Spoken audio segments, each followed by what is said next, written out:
नमस्कार साथियों।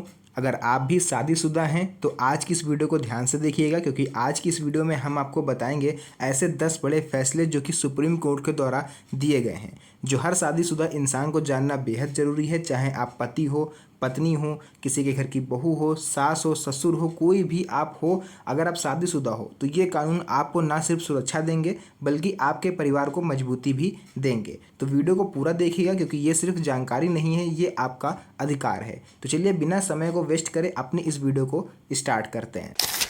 यहाँ पर आप लोग को लेकर के आ चुके हैं सीधे अपने मोबाइल फ़ोन की स्क्रीन पर, और यहाँ पर आप लोग पढ़ सकते हो, लिखा हुआ है पुनर्विवाह और विधवा का संपत्ति अधिकार। यानी कि अगर आप एक विधवा स्त्री हो या फिर आपका दूसरा विवाह हुआ है तो आपके लिए पहला नियम क्या है सुप्रीम कोर्ट का। देखिए, भारत में पति की मृत्यु के बाद विधवा महिला को उसके पति की संपत्ति में अधिकार मिलता है, लेकिन यदि वह महिला पुनर्विवाह कर लेती है यानी किसी दूसरे पुरुष से शादी कर लेती है तो उसके पहले पति की संपत्ति पर उसका अधिकार समाप्त हो जाता है। क्योंकि अक्सर लोग देखा गया है कि जो विधवा स्त्रियां होती हैं वो 2-3 साल बाद से अगर पति की मृत्यु हो गई तो वो दूसरी शादी कर लेती हैं। दूसरी शादी करने के बाद जहाँ दूसरी शादी करी वहाँ तो उनका हक हुआ ही हुआ उसके पैसों पर, उसकी प्रॉपर्टी पर। साथ ही साथ वो पहले जो पति था उनका और उसकी जो मृत्यु हो गई है उसके पैसे पर भी अपना हक जमाती हैं, उसके संपत्ति पर भी अपना हक मांगती हैं, जो कि ये पूरी तरह से गैर कानूनी है। इसको लेकर के सुप्रीम कोर्ट का देखिए फैसला क्या है। यदि विधवा अपने ससुराल में ही रहती है, यानी अगर आपके जहाँ पति की मृत्यु हुई थी अगर आप उसी घर में आजीवन अपना रहती हो, पूरा घर आप मतलब बिना शादी के आप वहाँ पर रहती हो और पुनर्विवाह नहीं करती हैं, तो उसे अपने पहले पति की संपत्ति पर पूरा अधिकार मिलेगा और ये अधिकार आपसे कोई भी नहीं छीन पाएगा।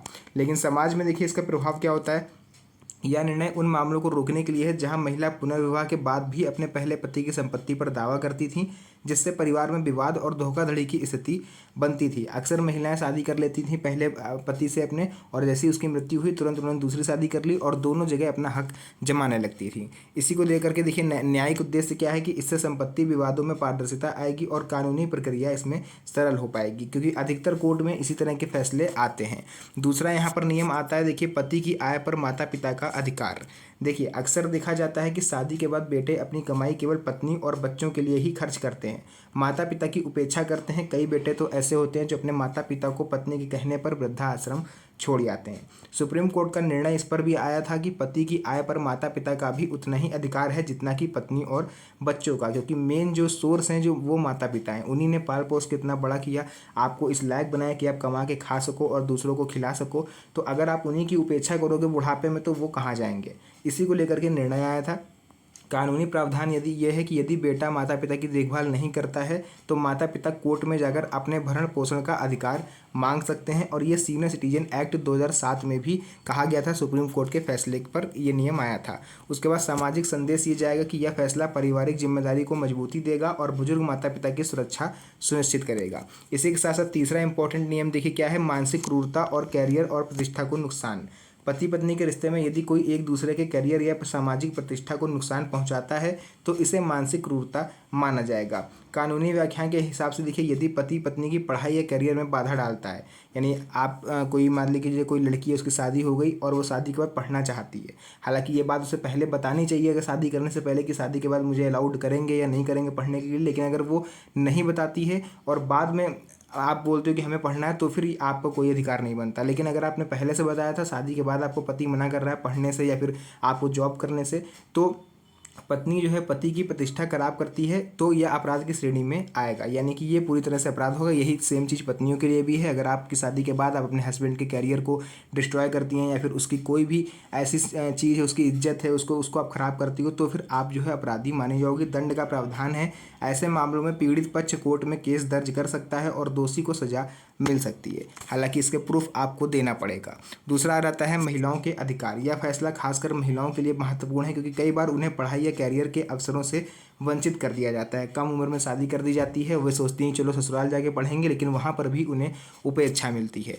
तो ये आप लोग के हक में है। दूसरा यहाँ पर देखिए चौथा नियम आता है घरेलू हिंसा, यानी पत्नी का सुरक्षित आवास अधिकार। घरेलू हिंसा के मामले में पत्नी को पति के किसी भी रिश्तेदार के घर में रहने का अधिकार मिलेगा।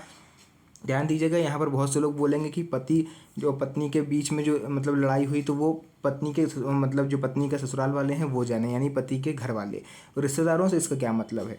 रिश्तेदारों पे थोड़ी ना हक होता है पत्नी का। लेकिन आपकी बात सही है, लेकिन यहाँ पर लिखा हुआ है घरेलू हिंसा के मामलों में, यानी कि अगर आपको आपका पति आपको प्रताड़ित करता है या फिर कोई पति जो है अपनी पत्नी को मारता पीटता है, परेशान करता है, तो वो चाहे तो उसके रिश्तेदारों के घर में थोड़ी दिन के लिए शरण ले सकती है। सुप्रीम कोर्ट का आदेश इस पर आया था कि यदि पत्नी को पति के घर से निकाल दिया जाता है तो वह पति के किसी भी रिश्तेदार के घर में रह सकती है। हालांकि कुछ दिन रहेगी, जीवन भर वहाँ पर आप नहीं रह सकती। सुरक्षा का उद्देश्य, यह प्रावधान पत्नी को आश्रय और सुरक्षा देने के लिए है ताकि वह बेघर ना हो, उसकी सुरक्षा बनी रहे। इसी के तहत व्यावहारिक असर होगा कि इससे घरेलू हिंसा का शिकार महिलाओं को तुरंत राहत मिल सकती है। साथ ही साथ देखिए 5वां नियम आपको बताएंगे सहमति से तलाक का अधिकार, जो कि सुप्रीम कोर्ट ने सभी जो शादीशुदा जोड़ों को दिया है। यदि पति पत्नी के बीच गंभीर मतभेद या अनबन है और समझौता संभव नहीं हो पा रहा है तो दोनों आपसी सहमति से तलाक ले सकते हैं। कोर्ट का दृष्टिकोण, विवाह को जीवन भर का बंधन मानने की बजाय कोर्ट ने पारिवारिक जीवन की वास्तविकता को समझते हुए यह प्रावधान किया है। प्रक्रिया क्या है? दोनों पक्षों की सहमति से कोर्ट में आवेदन देकर आप लोग अपना डिवोर्स ले सकते हो। इसी के साथ सकारात्मक पहलू यह है कि इससे दोनों पक्षों को मानसिक शांति मिलती है और अनावश्यक विवादों से बचाव होता है। 6वां नियम आता है बहू का ससुराल में रहने का अधिकार। कई बार ससुराल वाले बहू को घर से निकाल देते हैं या उसके साथ दुर्व्यवहार करते हैं। सुप्रीम कोर्ट का फैसला आया है कि बहू को ससुराल वाले मतलब अपने पति के घर में यानी ससुराल में रहने का पूरा अधिकार है। कानूनी संरक्षण, यदि ससुराल वाले बहू को घर से निकालते हैं तो वह कोर्ट में जाकर अपना अधिकार प्राप्त कर सकती है। ये उसका कानूनी रूप से अधिकार है। महिला सशक्तिकरण, यह फैसला महिलाओं को आत्मनिर्भर और सुरक्षित बनाता है। बहुत सारे ऐसे आपको फैसले दिख जाएंगे सुप्रीम कोर्ट की लिस्ट में जो कि महिलाओं के ऊपर बेस्ड हैं। लेकिन यहाँ पर आपको बता दें 7वां देखिए नियम आता है नाबालिग पति और बाल विवाह का मामला। यानी यदि पति नाबालिग है और पत्नी उससे बड़ी है तो पत्नी उसके साथ नहीं रह सकती जब तक पति बालिग ना हो जाए। अदालत का आदेश, बाल विवाह को रोकने और नाबालिगों के अधिकार की रक्षा के लिए यह फैसला दिया गया है। व्यवहारिक उदाहरण, यानी यदि पति 16 वर्ष का है और पत्नी 18 वर्ष की तो पत्नी को तब तक अलग अलग रहना होगा जब तक पति 18 वर्ष का ना हो जाए। तो ये था 7वां नियम। उसके साथ ही साथ आपको बता दें इसका सामाजिक प्रभाव क्या होता है। इससे बाल विवाह की कुप्रथा पर रोक लगेगी और बच्चों के अधिकारों की रक्षा होगी। इसी के साथ देखिए 8वां नियम आता है दत्तक बच्चों के लिए भरण पोषण, यानी दत्तक मतलब जिनको आप गोद लेते हो। यदि पति पत्नी ने किसी बच्चे को गोद लिया है तो पति उस दत्तक बच्चे के लिए भी भरण पोषण देना होगा। कोर्ट का निर्णय, दत्तक बच्चे को भी अपने जैविक बच्चों के समान अधिकार मिलेंगे। यानी अगर आप दोनों ने मिलकर किसी बच्चे को गोद लिया था, उसके बाद आपकी पत्नी से तलाक हो गया तो आपकी ये रिस्पॉन्सिबिलिटी है कि आप पत्नी को तो दोगे भरण पोषण भत्ता, साथ ही साथ उस बच्चे की भी देखभाल आपको करनी होगी। कानूनी जिम्मेदारी, यदि पति पत्नी अलग हो जाते हैं तो भी पति को दत्तक बच्चे की देखभाल और खर्च को उठाना होगा। समानता का संदेश, यह फैसला दत्तक बच्चों को के साथ भेदभाव को रोकता है और उन्हें भी बराबरी का दर्जा देता है। इसी के साथ 9वां नियम देखिए जाता है 9th पति पत्नी के विवादों का समाधान। पति पत्नी के बीच विवादों को सुलझाने के लिए कोर्ट ने कई दिशा निर्देश जारी किए थे। न्यायिक पहल यह है कि कोर्ट ने कहा है कि आपसी संवाद, काउंसलिंग और मध्यस्थता के जरिए विवादों को सुलझाया जाए। पारिवारिक सद्भाव, इन नियमों का उद्देश्य परिवार में शांति और सद्भाव को बनाए रखना है। समाज में असर, इससे तलाक और घरेलू विवादों की संख्या में कमी आ सकती है। इसी के साथ साथ 10वां नियम आपको बता दें सामाजिक सुधार एवं जागरूकता। इन फैसलों का मुख्य उद्देश्य समाज में व्याप्त गलतफहमियों, अन्यायपूर्ण प्रथाओं और भेदभाव को खत्म करना है। जागरूकता का महत्व, यानी इस वीडियो में मैंने आपको बताया कि विवाहित जोड़ों और समाज के सभी सदस्यों को इन नियमों की जानकारी लेने और साझा करने की सलाह दी गई है। साथ ही साथ सकारात्मक बदलाव यह आएगा कि इन नियमों के लागू होने से पारिवारिक जीवन में न्याय, समानता, सुरक्षा सुनिश्चित होगी, जिससे समाज में सकारात्मक बदलाव आएगा। तो ये वीडियो मैंने जस्ट इन्फॉर्मेशन पर्पस से बनाई थी, यानी आप लोग को इन्फॉर्मेशन देने के लिए मैंने बनाया था ताकि आप लोग को इन सभी नियमों के बारे में अच्छे से जानकारी हो पाए और आप भी अपना शांतिपूर्ण शादीशुदा जीवन व्यतीत कर पाओ। फिलहाल अगर आपका कोई और सवाल है तो आप नीचे कमेंट सेक्शन में पूछ सकते हो, उसका रिप्लाई मैं आपको समय मिलने पर दे दूंगा। तो जो भी जानकारी थी मैंने आपको दे दी है, इसको आगे शेयर करिएगा ताकि ऐसे लोग जो इस चीज़ को नहीं जानते हैं उन्हें भी इसकी जानकारी हो पाए। तो मिलते हैं आप सभी से नेक्स्ट वीडियो में एक और अच्छी इंटरेस्टिंग मज़ेदार वीडियो के साथ। तब तक के लिए धन्यवाद। जय हिंद।